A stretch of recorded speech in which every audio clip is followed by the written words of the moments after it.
cycle can influence the changes that we want to make in companies or just our decision-making process. But that's not true. Yeah, well, it's not just by that. Your it's logic. Not just that.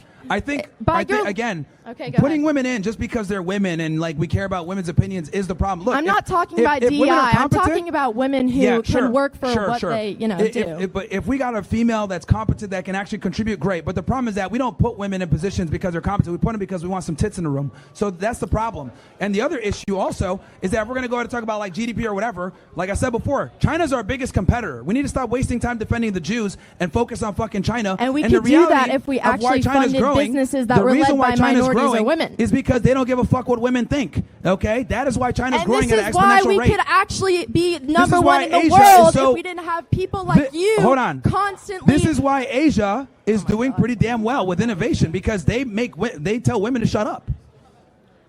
Okay, and I like I said, I just gave you the statistics of if we didn't tell women to just shut up and stay in their place. But I'm curious on like why do you biologically think that women are only good for sandwiches, birth giving, being quiet in the corner of like a corporate environment? Like why? I think that's what they're good at. I think all like the guys why, know what though? they're good at. Why? You don't have any